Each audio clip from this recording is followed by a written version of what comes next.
ಓಂ ಗಂ ಗಜಾನನಾಯ ನಮಃ. ಗಜಾನನ ಸಂಕಷ್ಟ ಚತುರ್ಥಿಯ ಶುಭಾಶಯಗಳು.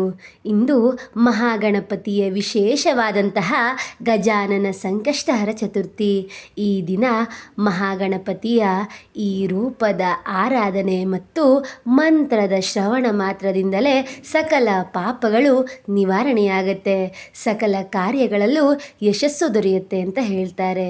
ಯಾವುದೇ ಕಷ್ಟಗಳಿರಲಿ, ಯಾವುದೇ ಇಚ್ಛೆಗಳಿರಲಿ, ಭಗವಂತನ ಮುಂದೆ ಭಕ್ತಿಯಿಂದ ನಿಂತು ಬೇಡಿಕೊಂಡಲ್ಲಿ ಭಗವಂತನು ನಮ್ಮನ್ನು ಹರಿಸ್ತಾನೆ, ಎಲ್ಲ ಕಷ್ಟಗಳಿಂದ ರಕ್ಷಣೆಯನ್ನು ಮಾಡ್ತಾನೆ. ಮನೆಯಲ್ಲಿ ಸುಖ, ಸಂಪತ್ತು, ನೆಮ್ಮದಿ ಸದಾ ಕಾಲ ನೆಲೆಸುವಂತೆ ಅವನು ನೋಡ್ಕೊಳ್ತಾನೆ. ಅವನ ಕರುಣೆಯಿಂದ ನಮ್ಮ ಬದುಕೆ ಬಂಗಾರವಾಗುತ್ತೆ.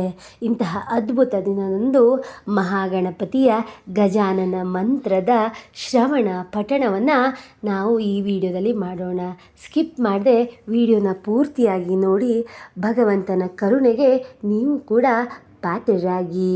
ನನ್ನ ಚಾನಲ್ನ ಸಬ್ಸ್ಕ್ರೈಬ್ ಮಾಡದೆ ನೋಡ್ತೀರಾ ಅಂದರೆ ದಯವಿಟ್ಟು ಸಬ್ಸ್ಕ್ರೈಬ್ ಮಾಡಿಕೊಂಡು ಪಕ್ಕದಲ್ಲಿರುವಂತಹ ಬೆಲ್ ಬಟನ್ನ ಒತ್ತಿ ಆಲ್ ಅಂತ ಸೆಟ್ ಮಾಡಿಕೊಂಡ್ರೆ ನನ್ನ ಮುಂದಿನ ವಿಡಿಯೋಗಳು ನಿಮಗೆ ನೋಟಿಫಿಕೇಷನ್ ಆಗಿ ಬರುತ್ತೆ. ಈಗ ಶುರು ಮಾಡೋಣ. ಭಕ್ತಿಯಿಂದ ಶ್ರದ್ಧೆಯಿಂದ ನೀವು ಕೂಡ ಪಾಲ್ಗೊಳ್ಳಿ. ಓಂ ಗಂ ಗಜಾನನಾಯ ನಮಃ. ಮೂಷಿಕವಾಹನ ಮೋದಕ ಹಸ್ತ ಚಾಮರಕರ್ಣ ವಿಲಂಬಿತ ಸೂತ್ರ ವಾಮನ ರೂಪ ಮಹೇಶ್ವರ ಪುತ್ರ ವಿಘ್ನ ವಿನಾಯಕ ಪಾದ ನಮಸ್ತೆ. ಓಂ ಗಂ ಗಜಾನನಾಯ ನಮಃ. ಮೂಷಿಕವಾಹನ ಮೋದಕ ಹಸ್ತ ಚಾಮರಕರ್ಣ ವಿಲಂಬಿತ ಸೂತ್ರ ವಾಮನ ರೂಪ ಮಹೇಶ್ವರ ಪುತ್ರ ವಿಘ್ನ ವಿನಾಯಕ ಪಾದ ನಮಸ್ತೆ. ಓಂ ಗಂ ಗಜಾನನಾಯ ನಮಃ. ಮೂಷಿಕವಾಹನ ಮೋದಕ ಹಸ್ತ ಚಾಮರಕರ್ಣ ವಿಲಂಬಿತ ಸೂತ್ರ ವಾಮನ ರೂಪ ಮಹೇಶ್ವರ ಪುತ್ರ ವಿಘ್ನ ವಿನಾಯಕ ಪಾದ ನಮಸ್ತೆ. ಓಂ ಗಂ ಗಜಾನನಾಯ ನಮಃ. ಮೂಷಿಕವಾಹನ ಮೋದಕ ಹಸ್ತ ಚಾಮರಕರ್ಣ ವಿಲಂಬಿತ ಸೂತ್ರ ವಾಮನ ರೂಪ ಮಹೇಶ್ವರ ಪುತ್ರ ವಿಘ್ನ ವಿನಾಯಕ ಪಾದ ನಮಸ್ತೆ. ಓಂ ಗಂ ಗಜಾನನಾಯ ನಮಃ. ಮೂಷಿಕವಾಹನ ಮೋದಕ ಹಸ್ತ ಚಾಮರಕರ್ಣ ವಿಲಂಬಿತ ಸೂತ್ರ ವಾಮನ ರೂಪ ಮಹೇಶ್ವರ ಪುತ್ರ ವಿಘ್ನ ವಿನಾಯಕ ಪಾದ ನಮಸ್ತೆ. ಓಂ ಗಂ ಗಜಾನನಾಯ ನಮಃ.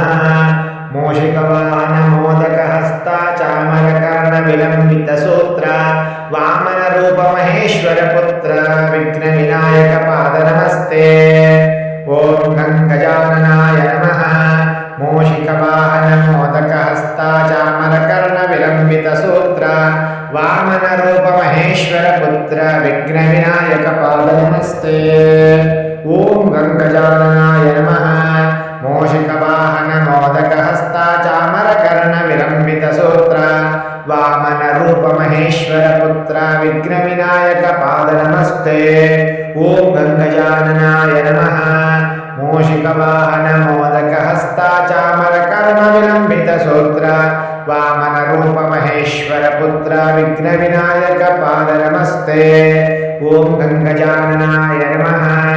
ಮೂಷಿಕವಾಹನ ಮೋದಕ ಹಸ್ತ ಚಾಮರಕರ್ಣ ವಿಲಂಬಿತ ಸೂತ್ರ ವಾಮನ ರೂಪ ಮಹೇಶ್ವರ ಪುತ್ರ ವಿಘ್ನ ವಿನಾಯಕ ಪಾದ ನಮಸ್ತೆ.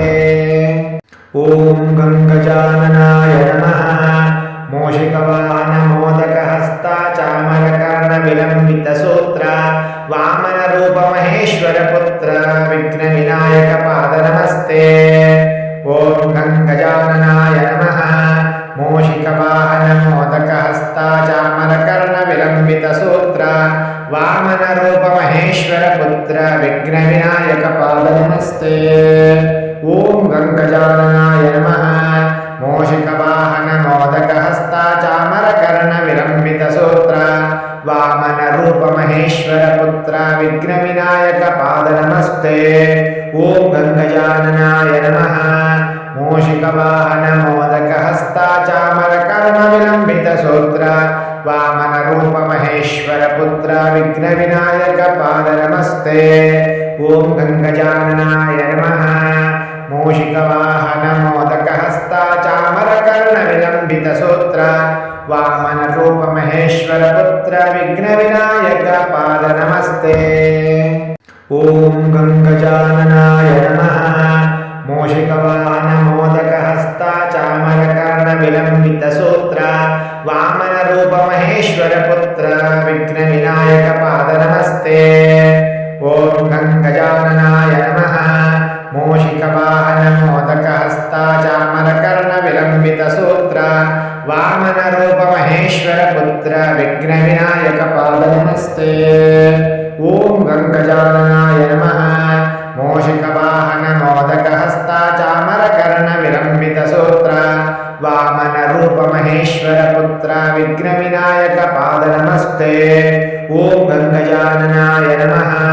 मूषिकवाहनमोदकहस्ता चामरकर्णविलम्बितसूत्र वामनरूपमहेश्वरपुत्र विघ्नविनायकपादनमस्ते। ॐ गङ्गजाननाय नमः। मूषिकवाहनमोदकहस्ता चामरकर्णविलम्बितसूत्र वामनरूपमहेश्वरपुत्र विघ्नविनायकपादनमस्ते। ॐ गङ्गजाननाय नमः। मूषिकवाहनमोदकहस्ता चामरकर्णविलम्बितसूत्र वामनरूपमहेश्वरपुत्र विघ्नविनायकपादनमस्ते। ॐ गङ्गजाननाय नमः। मूषिकवाहनमोदकहस्ता चामरकर्णविलम्बितसूत्र वामनरूपमहेश्वरपुत्र विघ्नविनायकपादनमस्ते। ॐ गङ्गजाननाय नमः। मूषिकवाहनमोदकहस्ता चामरकर्णविलम्बितसूत्र वामनरूपमहेश्वरपुत्र विघ्नविनायकपादनमस्ते। ॐ गङ्गजाननाय नमः। मूषिकवाहनमोदकहस्ता चामरकर्णविलम्बितसूत्र वामनरूपमहेश्वरपुत्र विघ्नविनायकपादनमस्ते। ॐ गङ्गजाननाय नमः। मूषिकवाहनमोदकहस्ता चामरकर्णविलम्बितसूत्र वामनरूपमहेश्वरपुत्र विघ्नविनायकपादनमस्ते। ॐ गङ्गजाननाय नमः। मूषिकवाहनमोदकहस्ता चामरकर्णविलम्बितसूत्र वामनरूपमहेश्वरपुत्र विघ्नविनायकपादनमस्ते। ॐ गङ्गजाननाय नमः। मूषिकवाहनमोदकहस्ता चामरकर्णविलम्बितसूत्र वामनरूपमहेश्वरपुत्र विघ्नविनायकपादनमस्ते। ॐ गङ्गजाननाय नमः। मूषिकवाहनमोदकहस्ता चामरकर्णविलम्बितसूत्र वामनरूपमहेश्वरपुत्र विघ्नविनायकपादनमस्ते। ॐ गङ्गजाननाय नमः। मूषिकवाहनमोदकहस्ता चामरकर्णविलम्बितसूत्र वामनरूपमहेश्वरपुत्र विघ्नविनायकपादनमस्ते। ॐ गङ्गजाननाय नमः। मूषिकवाहनमोदकहस्ता चामरकर्णविलम्बितसूत्र वामनरूपमहेश्वरपुत्र विघ्नविनायकपादनमस्ते। ॐ गङ्गजाननाय नमः। मूषिकवाहनमोदकहस्ता चामरकर्णविलम्बितसूत्र वामनरूपमहेश्वरपुत्र विघ्नविनायकपादनमस्ते। ॐ गङ्गजाननाय नमः। मूषिकवाहनमोदकहस्ता चामरकर्णविलम्बितसूत्र वामनरूपमहेश्वरपुत्र विघ्नविनायकपादनमस्ते।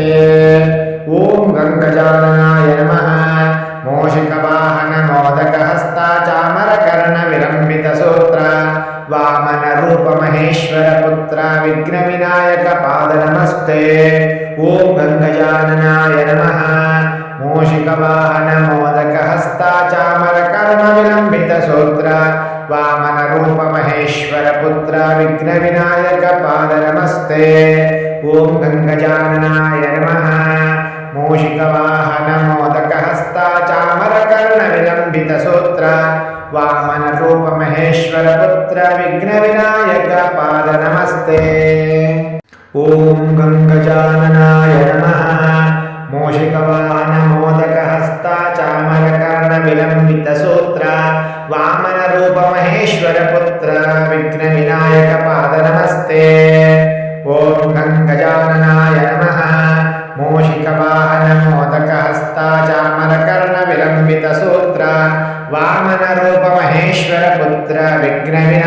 पादनमस्ते। ॐ गङ्गजाननाय नमः। मूषिकवाहनमोदकहस्ता चामरकर्णविलम्बितसूत्र वामनरूपमहेश्वरपुत्र विघ्नविनायकपादनमस्ते। ॐ गङ्गजाननाय नमः। मूषिकवाहनमोदकहस्ता चामरकर्णविलम्बितसूत्र वामनरूपमहेश्वरपुत्र विघ्नविनायकपादनमस्ते। ॐ गङ्गजाननाय नमः। मूषिकवाहनमोदकहस्ता चामरकर्णविलम्बितसूत्र वामनरूपमहेश्वरपुत्र विघ्नविनायकपादनमस्ते। ॐ गङ्गजाननाय नमः। मूषिकवाहनमोदकहस्ता चामरकर्णविलम्बितसूत्र वामनरूपमहेश्वरपुत्र विघ्नविनायकपादनमस्ते। ॐ गङ्गजाननाय नमः। मूषिकवाहनमोदकहस्ता चामरकर्णविलम्बितसूत्र वामनरूपमहेश्वरपुत्र विघ्नविनायकपादनमस्ते। ॐ गङ्गजाननाय नमः।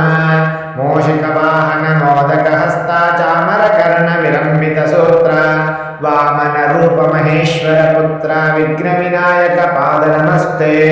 ॐ गङ्गजाननाय नमः। मूषिकवाहनमोदकहस्ता चामरकर्णविलम्बितसूत्र वामनरूपमहेश्वरपुत्र विघ्नविनायकपादनमस्ते। ॐ गङ्गजाननाय नमः। मूषिकवाहनमोदकहस्ता चामरकर्णविलम्बितसूत्र वामनरूपमहेश्वरपुत्र विघ्नविनायकपादनमस्ते। ॐ गङ्गजाननाय नमः। मूषिकवाहनमोदकहस्ता चामरकर्णविलम्बितसूत्र वामनरूपमहेश्वरपुत्र विघ्नविनायकपादनमस्ते। ॐ गङ्गजाननाय नमः। मूषिकवाहनमोदकहस्ता चामरकर्णविलम्बितसूत्र वामनरूपमहेश्वरपुत्र विघ्नविनायकपादनमस्ते। ॐ गङ्गजाननाय नमः।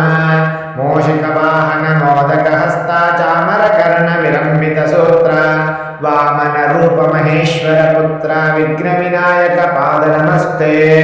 ॐ गङ्गजाननाय नमः।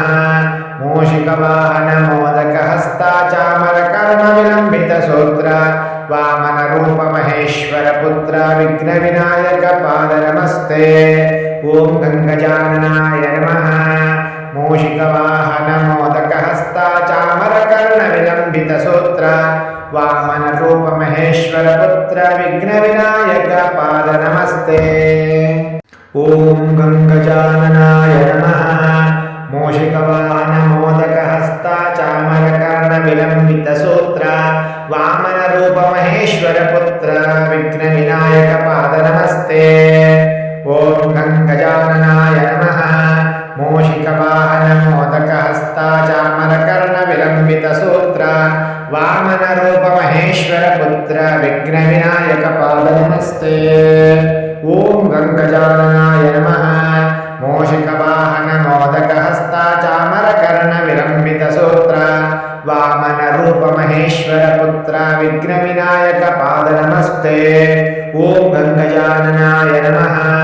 मूषिकवाहनमोदकहस्ता चामरकर्णविलम्बितसूत्र वामनरूपमहेश्वरपुत्र विघ्नविनायकपादनमस्ते। ॐ गङ्गजाननाय नमः। मूषिकवाहनमोदकहस्ता चामरकर्णविलम्बितसूत्र वामनरूपमहेश्वरपुत्र विघ्नविनायकपादनमस्ते। ॐ गङ्गजाननाय नमः। मूषिकवाहनमोदकहस्ता चामरकर्णविलम्बितसूत्र वामनरूपमहेश्वरपुत्र विघ्नविनायकपादनमस्ते। ॐ गङ्गजाननाय नमः।